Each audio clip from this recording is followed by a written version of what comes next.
उत्तर प्रदेश राज्य महिला आयोग की उपाध्यक्ष बन गए। देखिए, अध्यक्ष भी नहीं बनी, उपाध्यक्ष बनी। तो वहां पर वो जो चाहती थी वो नहीं हुआ।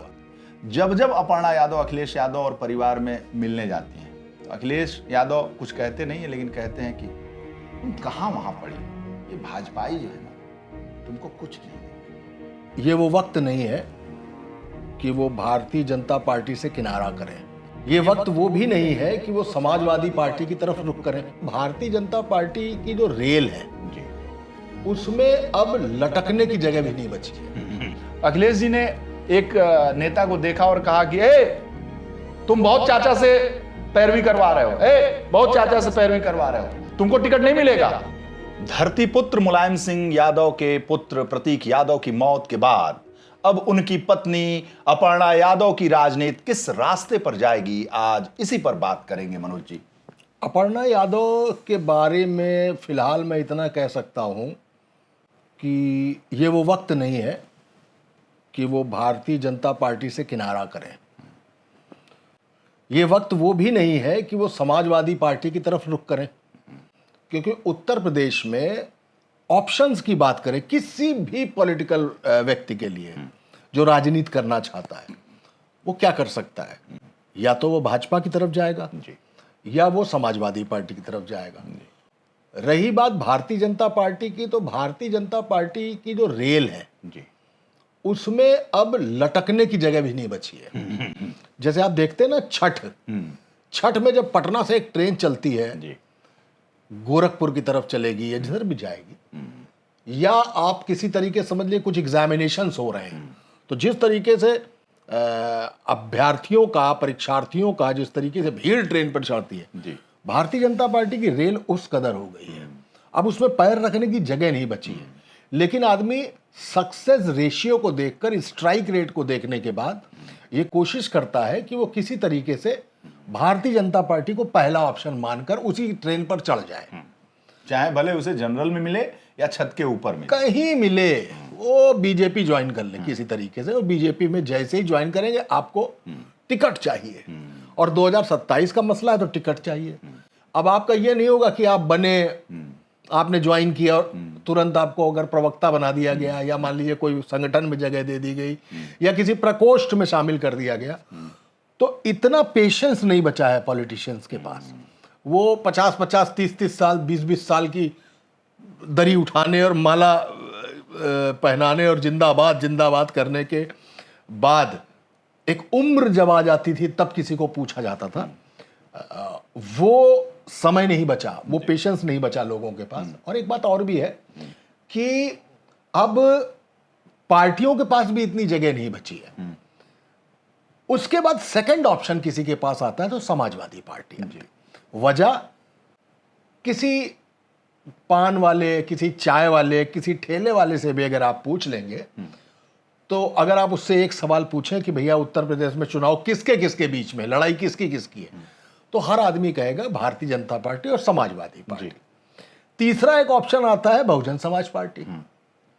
फिर उसके बाद जिसकी महत्वाकांक्षा है तो फिर वो दैनिक मतलब बम बम पार्टी से भी लड़ जाए, दमदम पार्टी से भी लड़ जाए, वो तो एक अलग बात है। आज हमारे एक मित्र कह रहे थे कि आज इस बार टिकट नहीं मिला, कई बार से वो भाजपा से गच्चा खाए हुए हैं, भाजपा की अभी भी राजनीति कर रहे हैं, कह रहे हैं इस बार टिकट नहीं मिला तो जय गुरुदेव की पार्टी से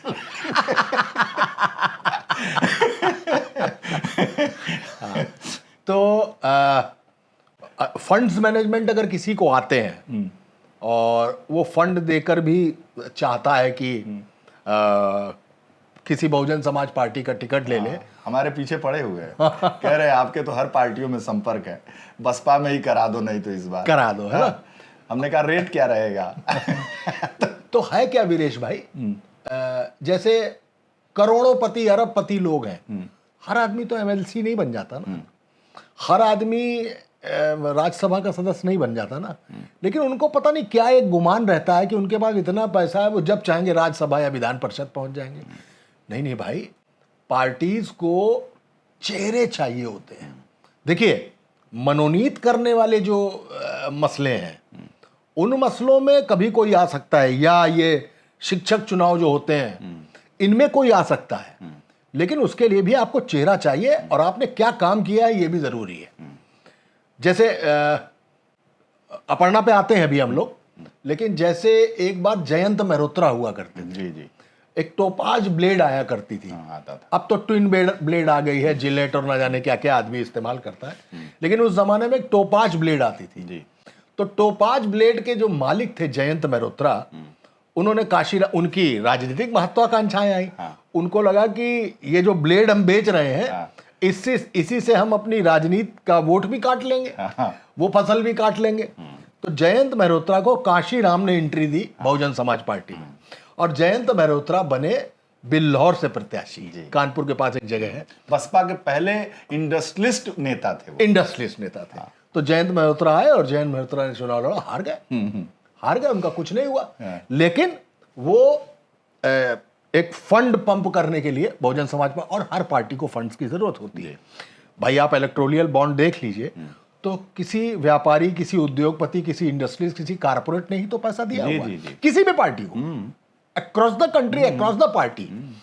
या वो लोग जो 1 लाख रुपए चंदा देना चाहते हैं, 20,000 रुपए देना चाहते हैं, 101 रुपया देना चाहते हैं, वो फंड्स देते हैं आपको। तो वो जयंत मल्होत्रा की राजनीतिक महत्वाकांक्षा थी।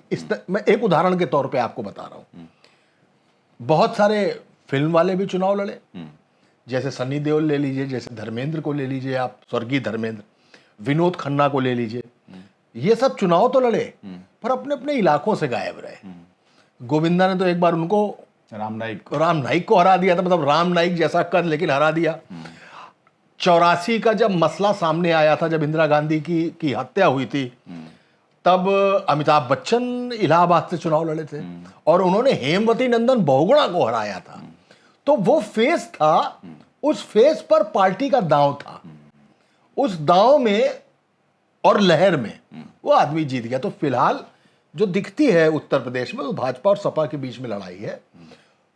अब अपर्णा की बात करते हैं, तो अपर्णा यादव का फिलहाल एक लोअर ग्राफ पर एक स्टेगनेंसी चल रही है भारतीय जनता पार्टी में। मतलब वो आई भारतीय जनता पार्टी में, लगा कि अरे यहां से टिकट मिलेगा, या एमएलसी बनेंगी, या राज्यसभा जाएंगी, ये सारी चर्चाएं होने लगी। लेकिन मसला खत्म कहां हुआ?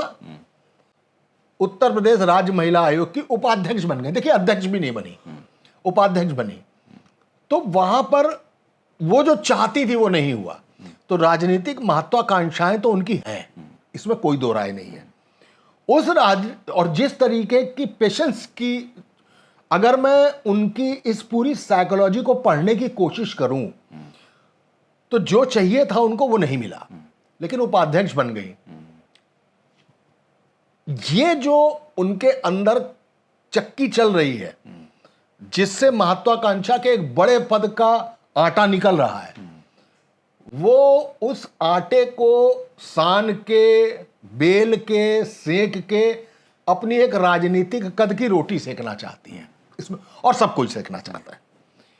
तो वो अभी कठिन लगता है। अगर धैर्य रखा तो प्रतीक यादव के स्वर्गवास की सिंपैथी, अगर योगी आदित्यनाथ वाले कैंप की तरफ आप जाएंगे, तो अपर्णा यादव को जरूर मिलेगी। और हो सकता है 2027 का पहले चुनाव हो जाने दीजिए, हो सकता है उनका कुछ प्रमोशन भी हो, लेकिन फिलहाल अभी नहीं दिखाई देता। और अपर्णा यादव सोच भी रही होंगी कि वो 2027 के चुनाव में क्या करेंगी, क्या उपाध्यक्ष के तौर पे ही चली जाएंगी, और अगली सरकार अगर भाजपा की बनती है तभी कुछ हो पाएगा। तो यहां तक की सोच तो उन्होंने बना रखी होगी। लेकिन आपने कहा ना कि यहां तक की सोच बना रखी, लेकिन एक दरवाजा उन्होंने समाजवादी पार्टी की भी का भी खोल रखा है। जिस तरीके से अखिलेश यादव का आना जाना, फैमिली, परिवार और सारी चीज़ों को देखने को मिला प्रतीक यादव की मौत के बाद और ब्रह्मभोज तेरही के दौरान, वो ये साबित करता है कि उनके लिए दरवाजे समाजवादी पार्टी के भी खुले हैं। देखिए, ये दरवाजा अपर्णा यादव ने नहीं खोल रखा है, ये दरवाजा असल में खुला ही हुआ है उनके लिए। वजह मुलायम सिंह की पुत्रवधू है, अखिलेश यादव के छोटे भाई की पत्नी है, बहू के तौर पर है। तो मुझे नहीं लगता कि अखिलेश यादव के लिए अगर वो कुछ कहेंगी, अपनी कोई इच्छा रखेंगी, तो अखिलेश यादव उससे इनकार कर देंगे, ऐसा नहीं है। लेकिन फिर भी अखिलेश यादव को, चूंकि अखिलेश यादव सरकार में वो नहीं है, तो उनकी भी प्रबल इच्छा शक्ति होगी कि वो किसी तरीके से सरकार वापस लाएं अपनी। जी। ऐसे में किसी भाई भतीजावाद या भाई इसको भाई ऐसा होता ना, जब सत्ता होती है ना, तो फिर आप किसी को भी पंजीरी बांट दीजिए, आप किसी को भी रेवड़ी बांट दीजिए, चल जाता है। लेकिन जब सत्ता में आपको वापस आना है और आपके सामने भारतीय जनता पार्टी बैठी है जो बिहार जीतती हुई आई है, असम जीत लिया उसने, और बाकी को मैं छोड़ रहा हूं, और बंगाल जीत लिया। मैं बंगाल में बड़े आ की मात्रा के अलावा भी कई बड़े आ की मात्रा लगा रहा हूं, तो बंगाल बंगाल नहीं, बंगाल है। वहां पर ममता बनर्जी को हटाकर भारतीय जनता पार्टी ने जो सत्ता हासिल की है, वो 2014 से ज्यादा मायने रखती है उनके लिए। ऐसी भारतीय जनता पार्टी से टकराने के लिए, मतलब मुचैटा लेने के लिए, चुनाव का टक्कर देके सरकार वापस लाने के लिए अखिलेश यादव के पास विकल्पों की कमी होगी। वो चाहेंगे कि हर सीट पर वो जिताऊ कैंडिडेट दे, और ऐसा तब भी होगा जब कांग्रेस उनके साथ होगी। मान लीजिए समाजवादी पार्टी ने अपर्णा यादव को कैंट से टिकट दिया था, तो सरोजनी नगर और कैंट, ये आपस में जो अगल बगल की सीटें हैं, इनको देखते हुए ब्रिजेश पाठक का तो कोई विकल्प है नहीं, डिप्टी सीएम है। तो जब ब्रिजेश पाठक कैंट से दोबारा लड़ेंगे तो डिप्टी सीएम लड़ रहा होगा, ब्राह्मण लड़ रहा होगा, वहां का वोट कॉम्बिनेशन है। सरोजनी नगर की अगर बात आप कर लेंगे तो वहां राजेश्वर सिंह है।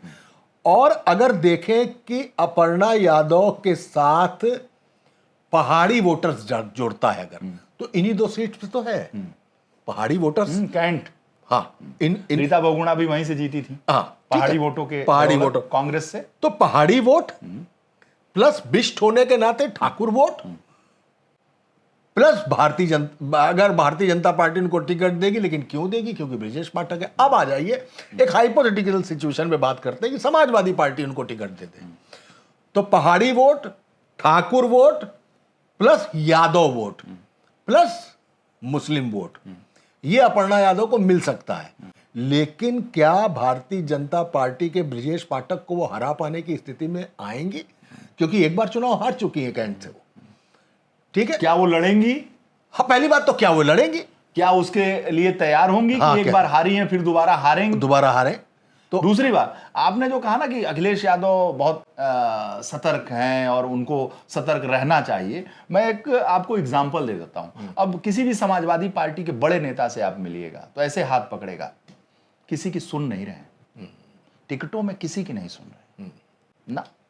अब तो वो गया जमाना कि शिवपाल जी कुछ दिलवा देते थे, रामगोपाल जी कुछ दिलवा देते थे, धर्मेंद्र जी कुछ दिलवा देते थे, और प्रोफेसर साहब का नाम लिया मैंने, कोई और भी दिलवा देता था। आजम खां दिलवा देते थे, पश्चिमी यूपी की तमाम सीटों को, रामपुर और आसपास मुरादाबाद मंडल की सीटों को दिलवा देते थे। अब किसी बड़े नेता से पूछेंगे, किसी की सुन नहीं रहे अखिलेश यादव, वो अपना सीट ले ले, यही बहुत बड़ी बात है। और एक दिन की तो बात मैं आपको बताऊं, सोर्सेस से मेरे पास जानकारी है कि समाजवादी पार्टी का जो प्रेस कॉन्फ्रेंस का हॉल है वो भरा हुआ था, और अखिलेश यादव बैठे थे और शिवपाल यादव बैठे थे और पार्टी के वरिष्ठ नेता बैठे थे। अखिलेश जी ने एक नेता को देखा और कहा कि तुम बहुत चाचा से पैरवी करवा रहे हो, बहुत चाचा से पैरवी करवा रहे हो, तुमको टिकट नहीं मिलेगा, बहुत पैरवी करवा रहे हो, तुम जीत नहीं पाओगे। चाचा बोलिए, बोलिए कि नहीं मिल पाएगा, हार जाएगा। चाचा बोलिए, बोलिए कि नहीं मिल पाएगा, ये हार जाएगा, नहीं देंगे टिकट, बोलिए बोलिए चाचा। तो चाचा ने कहा कि देखो, तुम्हारी रिपोर्ट ठीक नहीं है और तुम चुनाव जीत नहीं पाओगे और लड़ नहीं पाओगे तुम। आप सोचिए, ठीक बात, ये मेरे पास पुख्ता जानकारी है। अच्छा, मुझे ये बताइए कि अखिलेश यादव अगर किसी की नहीं सुन रहे हैं तो वजह है ना? नहीं, वजह है जीतना है। 10 साल की सत्ता से बाहर, 10 साल सत्ता से बाहर रहना, अगर वो यूं ही सबकी सुन लेंगे तो सबसे ज्यादा टिकट तो परिवार में बढ़ जाएंगे, सबसे ज्यादा टिकट परिवार में बढ़ जाएंगे, यानी यादव कैंडिडेट होंगे, और सबसे ज्यादा परिवार के टिकट बढ़ जाएंगे। के मतलब धर्मेंद्र की सिफारिश 4 ठो 15-20 ठो शिवपाल जी सर्वसुलभ है इनकी सिफारिश में। मैं तो कहता हूं 2024 के टिकट देख लीजिए। किसी की नहीं सुना हूं। पीडीए का फार्मूला, मतलब पीडीए का फार्मूला अगर उसमें जातियां और धर्म दोनों जोड़ के आप उसका व्यवहार गणित निकाल लें, एक व्यवहार गणित होती है उसका निकाल लें अगर आप, तो आप पाएंगे कि यादव और मुस्लिम सबसे कम है। जानते क्यों? और 24 में भी आपको बताऊं, बस जरा सा कंप्लीट कर लूं। जानते हो क्यों? क्योंकि उनको चुनाव जीतना था, लिहाजा उन्होंने जातिगत समीकरणों को ध्यान में रखा और अपने ऊपर से वो छवि हटाई कि समाजवादी पार्टी सिर्फ परिवार की है, यादव की है, मुसलमानों की। अब आप और मैं इसीलिए कह रहा हूं कि 24 में परिवार के लोग हाफ गए थे। तो आप सोचिए, शिवपाल यादव को आजमगढ़ सबसे सेफेस्ट सीट है, वहां से लड़ने की बात थी। अंत में तय हुआ कि वहां धर्मेंद्र यादव लड़ेंगे, बदायूं से लड़ेंगे शिवपाल यादव। शिवपाल यादव ने अपनी उम्मीदवारी को पीछे खिसकाया और अपने बेटे को आगे बढ़ाया। मतलब परिवार के लोग, जैसे आप असम की बात कर रहे थे कि हेमंत विश्व शर्मा, शुभेंदु अधिकारी जीतने के बाद भी उनके चेहरे सूखे हुए थे जब तक उनके नाम की घोषणा नहीं हो गई थी। वो तो उसी तरीके से 2024 में परिवार के लोगों का भी चेहरा सूखा हुआ था कि टिकट मिलेगा या नहीं मिलेगा। अच्छा, ऐसा होना चाहिए कि नहीं होना चाहिए? होना चाहिए, नहीं तो जीतेंगे कैसे? भारतीय जनता पार्टी के खिलाफ अखिलेश यादव चुनाव लड़ रहे हैं। भारतीय जनता पार्टी यहाँ कुमड़ बतिया को नहीं, वहां आपने कहा ना कि बंगाल जीत कर आई हुई भाजपा है। भाजपा हफा देगी सर। एक शब्द है पूर्वांचल में कि दौड़ा के हफा दूंगा। बिल्कुल बिल्कुल। समाजवादी पार्टी, कांग्रेस, राहुल अखिलेश दोनों की जोड़ी को दौड़ा के हफा देंगे। जैसे हाफने के बाद आदमी करके ढह जाता है। फर्क ये है वीरेश भाई कि भारतीय जनता पार्टी मतलब जिस तरीके से लड़ रही है जी, उसके लिए अखिलेश यादव को बनानी पड़ेगी वो टीम जो धोनी की टीम थी और उसने वर्ल्ड कप जीता था जी। वो टीम अखिलेश यादव के पास अब जो टीम है वो धोनी वाली टीम नहीं है। उनको वो टीम चाहिए जो कपिल देव निखंज की थी। वो संघर्ष करने वाली टीम चाहिए। वो संघर्ष करके जीती थी। धोनी की टीम के लिए फिर भी एक माइंडसेट था कि ये जीत सकते हैं।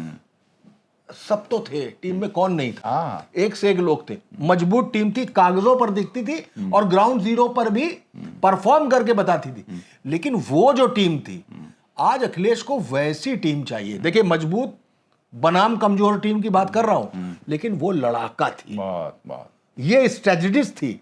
तो यहां की स्ट्रेटजी और वहां का लड़ाकापन कपिल देव वाली जिसमें संदीप पाटिल, यशपाल शर्मा, सैयद मुस्तफा किरमानी, रोजर बिन्नी, कीर्ति आजाद, हाँ भाई कीर्ति आजाद, सरकार, सब ये सारे लोग थे। वो वाला संघर्ष चाहिए। दौड़ के उल्टा कैच पकड़ने वाला आदमी चाहिए। श्रीकांत की तरह मेलकम मार्शल को, मुझे याद नहीं, शायद 25 या 28 34 रन की पारी खेली थी श्रीकांत ने। वो वाली पारी चाहिए। यशपाल शर्मा चाहिए, महेंद्र अमरनाथ चाहिए। उस तरीके के लोगों, उस वाली टीम का लड़ाकापन अखिलेश को चाहिए। इसलिए मैं कह रहा हूं कि जो सामने टीम खड़ी है ना भारतीय जनता पार्टी की, वो ऑस्ट्रेलियाई टीम नहीं है। वो स्टीव वॉग वाली ऑस्ट्रेलियाई टीम, वो स्टीव वॉग वाली अजय टीम है। वो क्लाइव लाइड वाली वेस्ट इंडीज की टीम। क्लाइव लाइड वाली, क्या बात है? वो क्लाइव लाइड वाली वेस्ट इंडीज, कप्तान क्लाइव लाइड, रिचर्ड्स, गार्नर, मार्शल, होल्डिंग, बिल्कुल, गोम्स, हिलरी गोम्स, वो जेफ डुजॉन विकेट कीपर भी खेल कर और वो ओपनर डेस्मंड गॉर्डन गिनीज। क्या बात है? मतलब पूरी टीम अजय टीम, वो है भारतीय जनता पार्टी। वो नरेंद्र मोदी, अमित शाह, योगी आदित्यनाथ, राजनाथ सिंह, नितिन गडकरी, धर्मेंद्र प्रधान, अनुराग ठाकुर, क्या बात है? क्या क्या नहीं है इनके पास। बस और यहाँ पे चेहरा गिनना शुरू करेंगे तो नहीं मिलेगा यहाँ पे चेहरा। और अभी तो हेमंत विश्व शर्मा, शुभेंदु अधिकारी सब आएंगे, मोहन यादव, सब आएंगे। ये देखिए 11 टीम हो गई अभी, और ये सब एक से एक हैं। आप याद करिए, आप सोचिए कि ये अभी लोग पूर्व हैं। पूर्व मुख्यमंत्री अखिलेश यादव, ऐसा वर्तमान है। आप याद करिए कि क्लाइव लाइड के भीमकाय शरीर के आगे बल्ला इतना बड़ा लगता देखने में।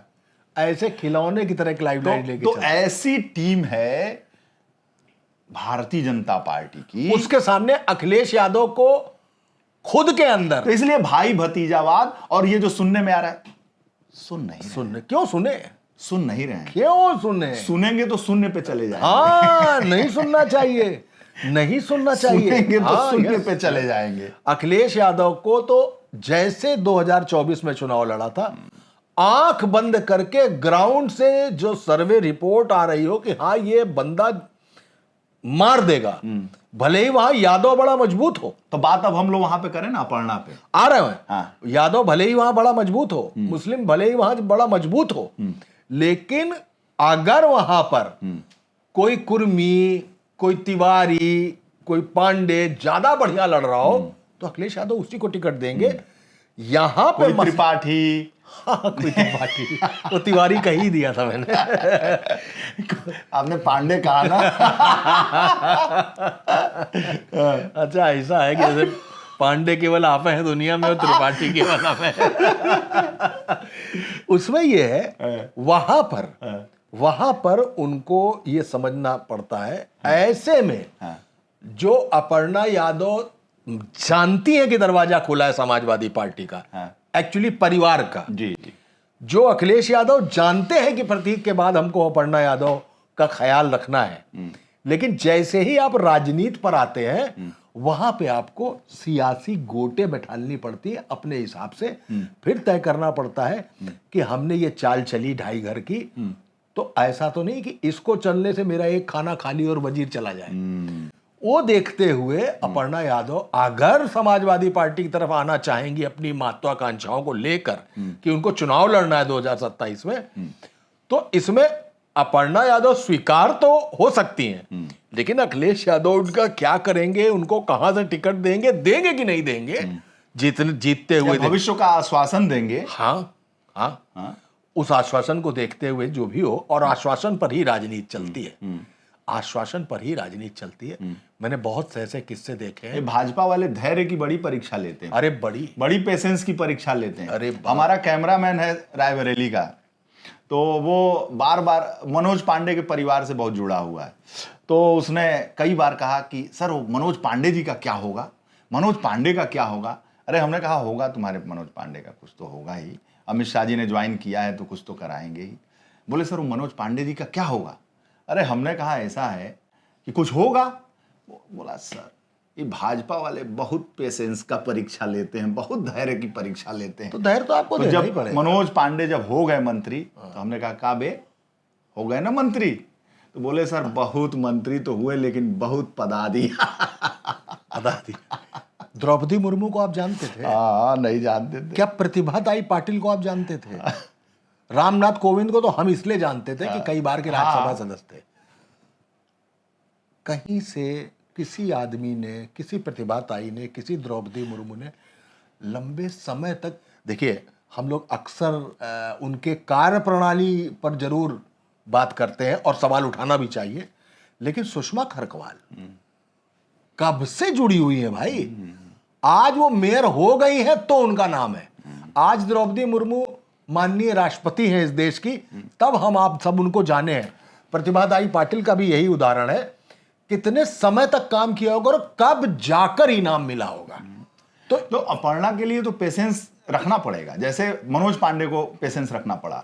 लेकिन आपको एक और उदाहरण दे दूं, अंदर की खबर आपको बता रहा हूं। जब जब अपर्णा यादव अखिलेश यादव और परिवार में मिलने जाती हैं तो अखिलेश यादव कुछ कहते नहीं है, लेकिन कहते हैं कि तुम कहां वहां पड़ी हो, ये भाजपाई जो है ना तुमको कुछ नहीं देंगे, तुमको कुछ नहीं देंगे।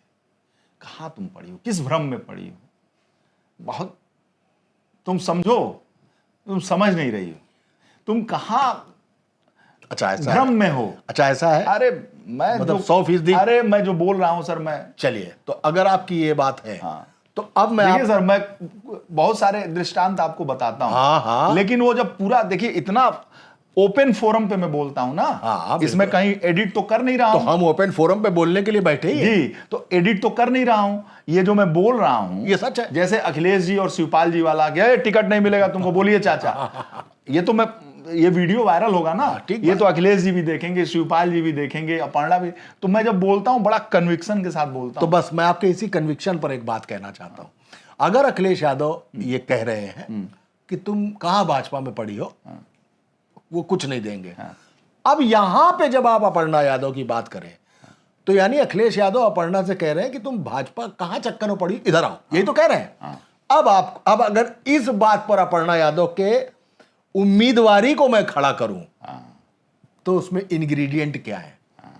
वो मुलायम सिंह यादव की बहू है, नंबर 1। नंबर 2 वो बिष्ट है यानी ठाकुर जी। नंबर 3 वो बिष्ट है यानी पहाड़ी है। नंबर 4 वो समाजवादी पार्टी में अगर आ गई, जैसा कि अखिलेश कहते हैं वहां क्यों पड़ी हो, यहां मतलब यहां आना चाहिए। तो यादव और मुसलमान भी है उनके साथ, और इन सब के साथ जो अभी हालिया जो उनके संग घटना हुई है, उस घटना में प्रतीक यादव का स्वर्गवास उनके लिए एक सिंपैथेटिक वो लेकर आता है मसला तक। तो इससे अब इस प्रत्याशिता को अगर आप खड़ा करेंगे तो ये प्रत्याशिता बड़ी लगती है, तो ये प्रत्याशिता बड़ी लगती है। जो ग्राउंड रिपोर्ट है भारतीय जनता पार्टी की, उसमें इनके तमाम नहीं बहुत सारे विधायकों से उस विधानसभा में जबरदस्त नाराजगी है। हर आदमी को अपना काम फ्लोरिश करना पड़ रहा है। तो अगर इस व्यक्तित्व को अखिलेश यादव के इस बयान पे कि तुम कहां हो, कहां हो, कुछ नहीं देंगे, तो अगर अखिलेश जी उनको देंगे तो फिर ये व्यक्तित्व है अपर्णा का। फिर ये अखिलेश यादव तय करेंगे कि इस उम्मीदवार को मुझे कहां फिट करना है, जहां पहाड़ी भी हो, जहां ठाकुर भी हो, जहां यादव भी हो, जहां मुस्लिम भी हो, और जहां प्रतीक यादव की सिंपैथी भी उनको मिले। ऐसे में अपर्णा यादव की प्रत्याशिता एक बड़ा कद लेती है। लेकिन राजनीतिक महत्वाकांक्षा में अगर फंस के अधीरता दिखाई अपर्णा यादव ने, वहां नुकसान हो जाएगा। तो बस इतना ही, अपर्णा यादव के लिए इतना ही, और सोच समझ के धैर्य के साथ आप फैसला लीजिए। और फिलहाल तो दुख की घड़ी है, सभी आपके साथ है, वैसे रेडिंग भी आपके साथ है। आप जीतें, लड़ें, सक्सेसफुल हो, हमारी शुभकामनाएं आपके साथ।